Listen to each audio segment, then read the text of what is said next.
Good morning, everybody. So today we will study about biting and feeding mechanism in snakes. So this is a very important and the peculiar phenomenon. Why मतलब और हम लोग किसी का biting और feeding नहीं पढ़ते हैं, ज्यादा स्नेक्स में क्यों पढ़ते हैं? तो स्नेक्स में ये पिकुलियर ये है कि स्नेक्स आर द क्या है, स्नेक्स एक लिम्बलेस वर्टिब्रेट्स है जो कि इसके लगभग 300 स्पीसीज पाए जाते हैं इंडिया में। तो ये क्या है कि ये बाइटिंग जो मैकेनिज्म है, it's a very complex process जिसमें जॉज के अलग अलग bones and everything muscles are involve. We will see one by one.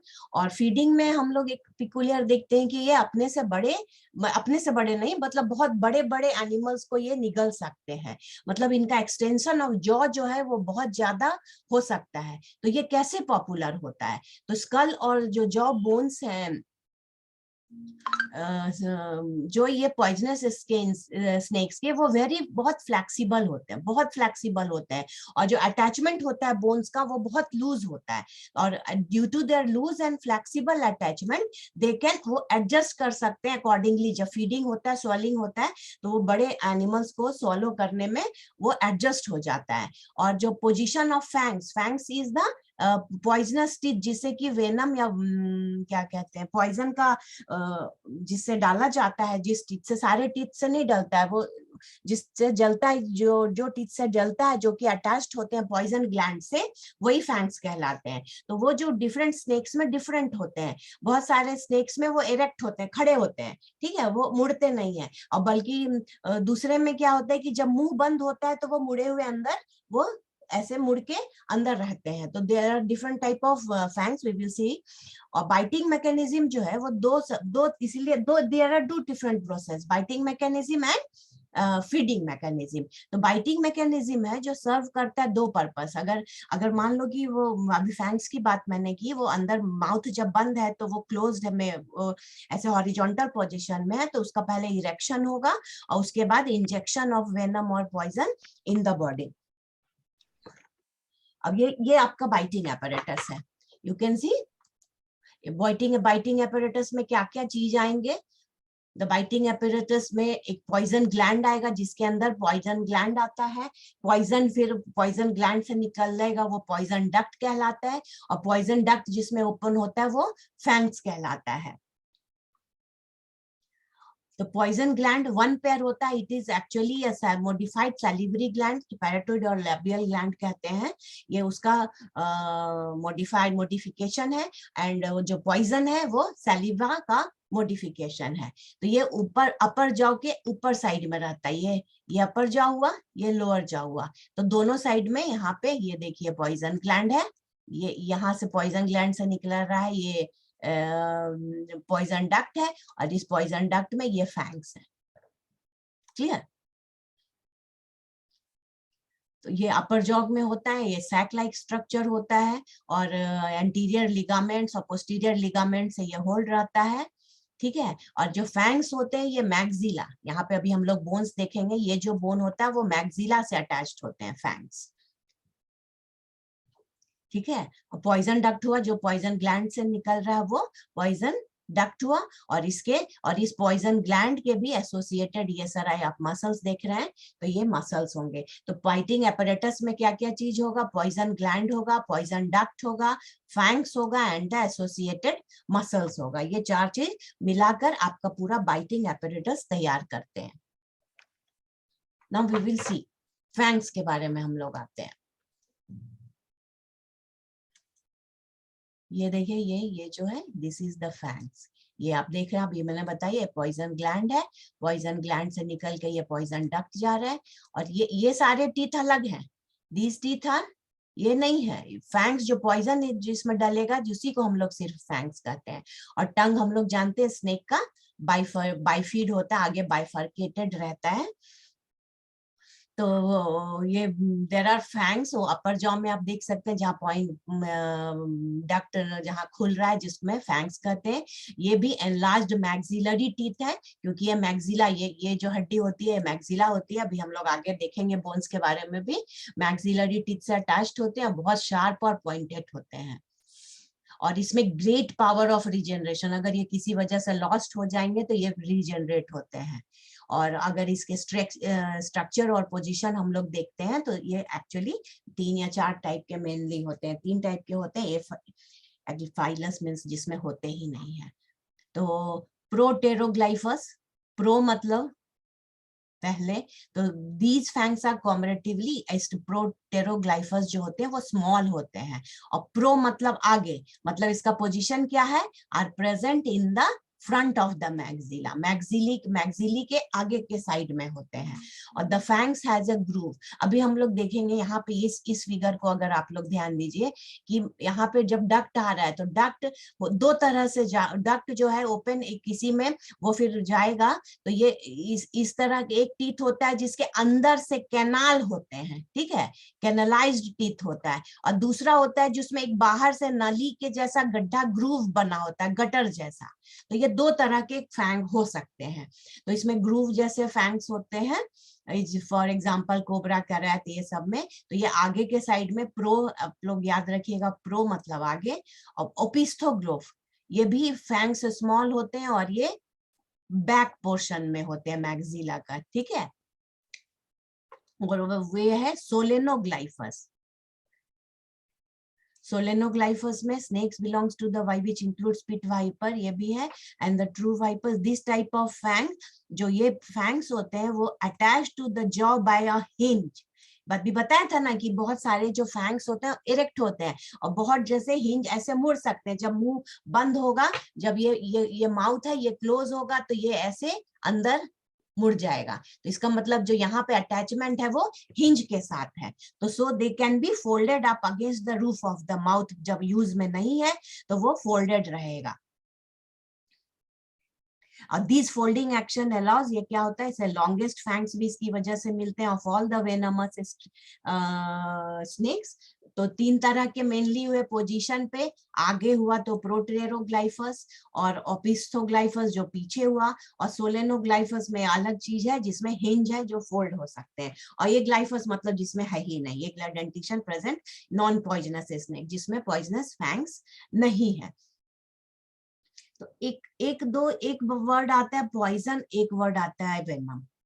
Poisonous और वेनमस जैसे हम लोग उस दिन नियोटेनी में वो पढ़ रहे थे, तो चीज पीडोजेनेसिस और नियोटेनी, तो इस टाइप का ही डिफरेंस है कुछ।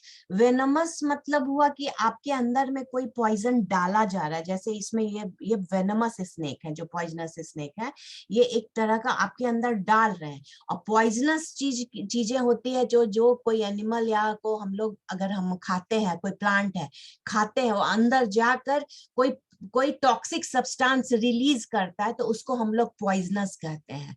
क्लियर। और वेनमस मतलब कोई पॉइजन आपके अंदर डाला जा रहा है, जैसे कि ये स्नेक्स हैं, इसलिए हम लोग इसको वेनमस स्नेक भी कहते हैं। तो उसमें थोड़ा कंफ्यूजन नहीं होना चाहिए। तो अगर अंदर जाके कोई टॉक्सिक चीज कोई प्लांट और एनिमल प्रोड्यूस कर रहा है, तब उसको हम लोग पॉइजनस कहते हैं। और वेनमस अगर बाहर से आपको उसको इंजेक्ट ही किया जा रहा है आपके अंदर, देन इट इज वेनमस।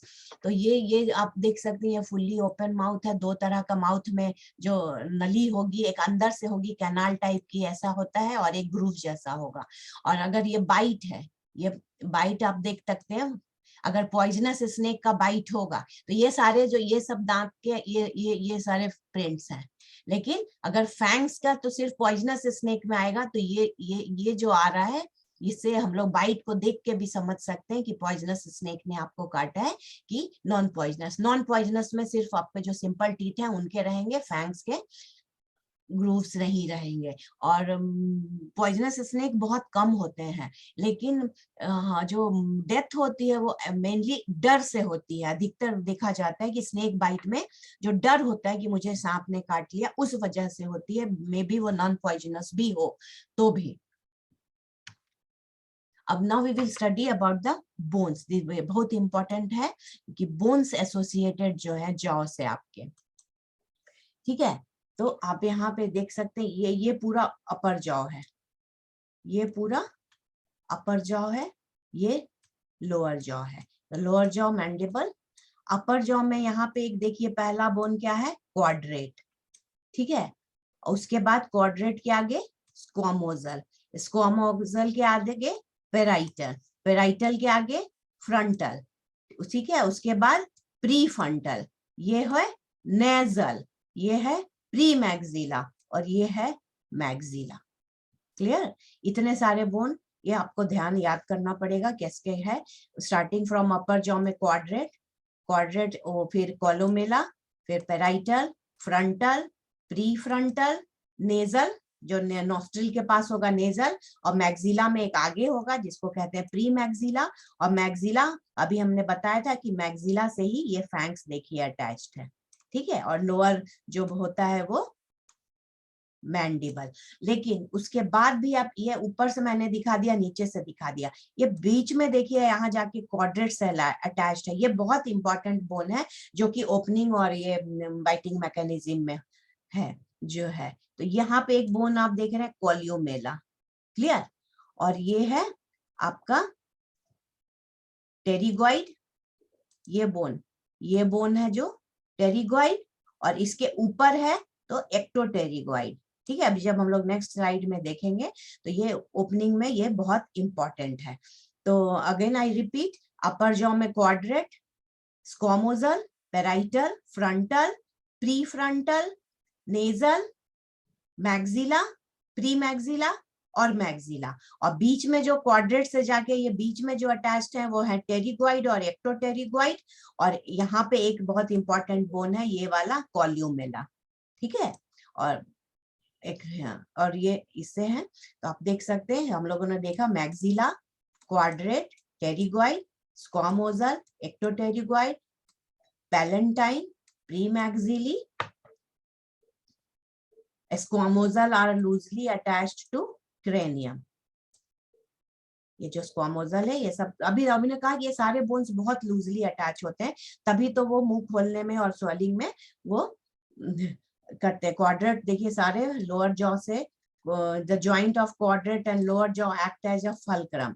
ये क्वाड्रेट का ये बोन है ना, ये है क्वाड्रेट। और लोअर जॉ यहाँ पे जो जॉइंट है दिस वन, ये फल्क्रम का मतलब ऐसे चिमटा के जैसा जो यूज होता है, ये फल्क्रम के जैसे यूज होते हैं। और pterygoid is a transverse bone, यहाँ बीच में ये अपर जॉ है, ये लोअर जॉ है और ये बीच में ट्रांसवर्स बोन है।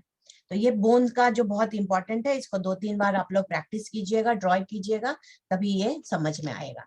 Now there are what important thing, the muscles associated with the biting mechanism. बहुत सारे muscles जो है, क्योंकि ये open करने के लिए muscles बहुत important है। तो ये 4 जो है digastric muscles are attached with the squamosal bone and articular of the lower fangs, ठीक है।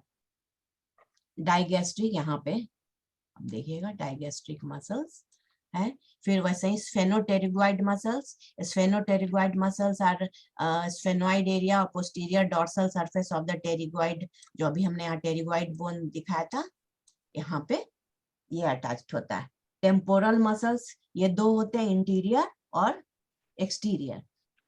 पोस्टीरियर तो इंटीरियर पार्ट जो होता है वो क्रेनियम से अटैच होता है, और पोस्टीरियर पार्ट जो है वो आपका यहाँ पे ये fourth one, the anterior temporals. और मैस्टर मसल्स होते हैं associated with the poison gland, क्योंकि ये बाइटिंग है तो बाइटिंग का क्या पर्पस है, इंजेक्शन ऑफ वेनम। तो यहाँ पे जो मास्टर मसल्स होते हैं, जहाँ पे पॉइजन ग्लैंड होता है वहां पे होते हैं, ताकि जिस समय ये ओपन हो, फैंग्स बाहर आए, इरेक्ट हो, क्योंकि पहला फंक्शन था फैंग्स का इरेक्शन, फैंग्स इरेक्ट हो तो ये जो मसल्स है वो पॉइजन ग्लैंड को दबाएगा, ताकि उसमें से पॉइजन निकल के फैंग्स के थ्रू बाहर आके एनिमल में इंजेक्ट हो जाए। तो these are the associated muscles with the biting mechanism. And now the biting process, ये बहुत इंपॉर्टेंट है कि कैसे प्रोसेस है। ये आप देख सकते हैं 2 फिगर है जिसमें ये पार्शली ओपन है, ये फुल्ली ओपन है। इसमें आप लोग बोन्स का पोजीशन अब देख सकते हैं, ठीक है। तो सबसे पहले क्या होगा, ओपनिंग ऑफ माउथ होगा। बाइटिंग प्रोसेस में पहला प्रोसेस क्या होगा, ओपनिंग ऑफ माउथ। तो by the contraction of digastric muscles, जो डाइगैस्ट्रिक मसल्स है देखिए ये वाले, इसके कॉन्ट्रैक्शन से क्या होगा, muscles open, lower jaw moves down. Lower jaw यहाँ पे कहाँ पे है, ऐसे है, ये देखिए लोअर जॉ बाहर आ गया, ठीक है, ये लोअर जॉ बाहर आ गया। नेक्स्ट प्रोसेस में है रोटेशन ऑफ मैक्सिला। अब क्या है कि मैंने बोला था ना कि जो फैंग्स अंदर रहते हैं, देखिए इस फिगर में फैंग्स अंदर है, ये ऐसे मुड़े हुए हैं, ऐसे तो ये इंजेक्ट नहीं होगा। तो जब ये कंट्रैक्ट हुआ, ये लोअर जॉ बाहर आया, तो दूसरा ये रोटेशन ऑफ मैक्सिला से अटैच है फैंग, ताकि ये बाहर आ सके। ठीक है, तो as the mouth open the lower jaw move down. जैसे ही माउथ ओपन हो रहा है, क्या हो रहा है, लोअर जॉ मूव डाउन होता है। अब मूव डाउन होगा तो ये यहाँ पे क्या क्वाड्रेट था ना, ये देखिए ये क्वाड्रेट, ये क्या होगा, क्वाड्रेट क्या होगा, वो मूवेबल है, ये भी सामने बाहर की ओर आएगा, ये इसको बाहर की ओर आएगा। तो ये बोन यहाँ से देखिए, यहाँ दोनों का पोजीशन देखिए सीधा है, ये इसको प्रेस कर रहा बाहर की ओर। ठीक है, द टेरिगोइड इज मूवेबली अटैच। ये टेरिगोइड जो है ये अटैच्ड है पैलेंटाइन से, ये वाला बोन पैलेंटाइन है। तो क्वाड्रेट क्या करता है, पुश करता है टेरिगोइड को यहाँ पे, ये क्वाड्रेट जो है इसको पुश कर रहा है ताकि ये बाहर की ओर बेंट हो। ठीक है, तो this forward movement of pterygoid, अब जब ये फॉरवर्ड मूवमेंट आया टेरिगोइड का, तो मैक्सिला पे वो क्या करता है, ये रोटेशन करता है, वो उसको 90 डिग्री तक, यहां से देखिए ये पहले ऐसे था, ऐसे था, अब इसको ऐसे कर दिया, तो वो उसको 90, यहाँ पे इस फिगर से देखिए फैंग्स ऐसे था, अब ये इसको मूव करने के बाद फैंग्स सीधा हो गया। तो 90 डिग्री तक रोटेट करके आर्टिकुलेट करके फैंग्स जो है वो फॉरवर्ड और वेंट्रल कंडीशन में आ जाता है, और फैंग जो है इरेक्ट हो जाता है। यहाँ पे देखिए, यहाँ पे फैंग्स ऐसे अंदर घुसा हुआ है, या इसको देखो और इसमें देखो, इसका पोजीशन देखो, फैंग्स बाहर की ओर इरेक्ट हो गया। The contraction of the sphenopterygoid muscles also help in the pterygoid, जो टेरिगोइड को, और दूसरा जो स्फेनोटेरिगोइड मसल्स हैं उसके भी कॉन्ट्रैक्शन से ये जो टेरिगोइड बोन को आगे करने में ये हेल्पफुल होते हैं। तो यहाँ पे ये जो, इसीलिए अभी हमने बोला ना, ये जो बीच के क्वाड्रेट, यहाँ पे ये नीचे होगा तो ये इसको प्रेशर डालेगा आगे का, तो ये भी प्रेशर आगे आगे में, तो ये मैक्सिला पे प्रेशर डालेगा, ये 90 डिग्री तक रोटेट होकर फैंग्स को इरेक्ट कर देगा। उसके बाद फिर क्लोजिंग ऑफ माउथ, खोला फैंग्स हुआ, फिर माउथ को क्लोज करेगा, तभी ना पॉइजन जाएगा अंदर वो उसके विक्टिम में। द क्लोजिंग ऑफ माउथ जो है वो भी तो मसल्स के वो कॉन्ट्रैक्शन ऑफ मसल्स, किस कौन सा मसल, टेम्पोरलिस एंड स्फेनोटेरिगोइड मसल्स के कॉन्ट्रैक्शन से, फिर उसका जो अभी हम लोगों ने देखा उसका उल्टा सब चीज होगा। तो the point is directed backward, वो फिर पीछे से जाके व्हाइल माउथ इज क्लोज, और it takes longer time to open. Naturally जो ओपन करने में ज्यादा टाइम लगता है जितना कि क्लोज करने में लगता है। उसके बाद क्या होगा, नेक्स्ट लास्ट प्रोसेस क्या था, ट्रांसफरेंस ऑफ वेनम। मेन तो काम यही है ना बाइटिंग मैकेनिज्म का, कि वेनम को इंजेक्ट करना।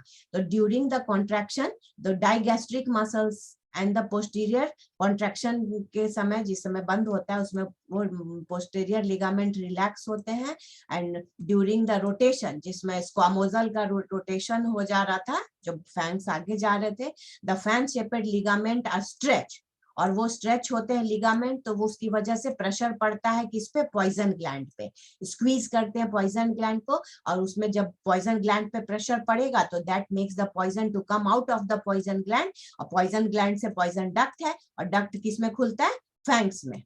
ठीक है, तो the biting apparatus is so constructed, ऐसा बना होता है कि that all that takes place automatically, उधर मुंह का खुलना और फिर बंद होना, उसी के ये सारे और एक दूसरे से रिलेटेड है और ऑटोमेटिकली होते हैं। While the raising of lower jaw, जिस समय लोअर जॉ रेज हो रहा है, the related bones are about to, जब मुंह बंद हो रहा है मतलब उसमें जितने भी रिलेटेड बोन्स हैं वो वापस नॉर्मल पोजीशन में आ जाते हैं। और अभी मैंने कहा कि time taking of opening is mouth is longer, mouth मुंह के ओपनिंग में ज्यादा टाइम लगता है, खोलने में रिलैक्सेशन में कम लगता है।